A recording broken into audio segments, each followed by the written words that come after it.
ate na kino nkibagoberamu ddala kibaveemu kubanga sitaani yakitunda. Ffe tetulina Holy Ghost, tetulina muzimu omutukuvu, tulina mwoyo omutukuvu.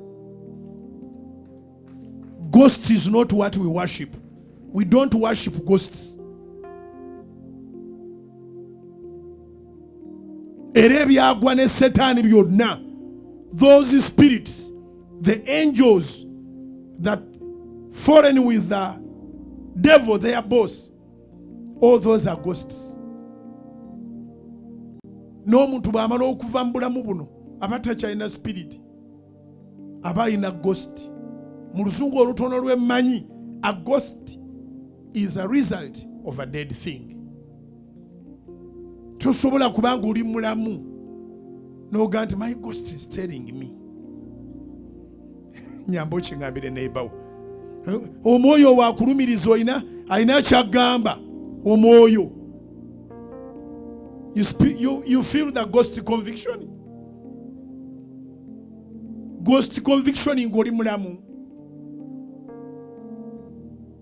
Yagala Katonda atooteekengamu n'amagezi baleme okumisiriddinga ng'okuvuula Katonda wo.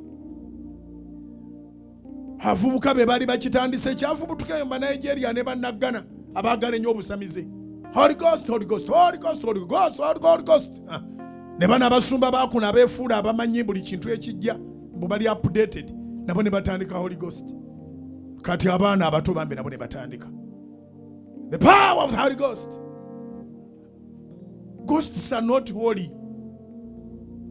Okyalange bantu ne bagamba tugenda kusibira mulimu, ojja tukwalidde omuli Holy Ghost. Labo obo ne bakayo. Once you visit someone and he says there is a room full of ghosts, you can't go there. Even if he calls them holy.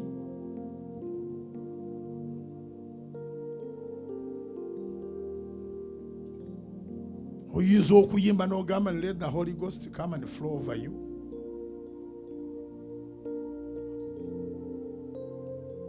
So, ekigambo Holy Ghost tekirimu abo abaagala Katonda. Mulamu. Bw'aba mulamu. We serve the living God. Aba serving a living God mukubire Mukama engalo ez'amaanyi. We serve a living God. Tuweereza Katonda omulamu. Ekinyumira nti Yesu ne bwe yali afa teyagenda na mwoyo gwe. Mukyakijjukira mwenna. Yagamba kitange toola ki? Toola omwoyo gwange. He surrendered his spirit, not ghost, unto the Lord.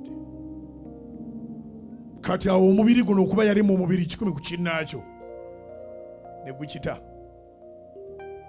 Naye era kubanga omubiri ogwo gwali tegwonoonanga, ye yasobola okuzuukira n'omubiri gwe kubanga tegwayonoona. Omubiri gwange n'ogugwo giteekwa buteekwa kusigala mu ttaka.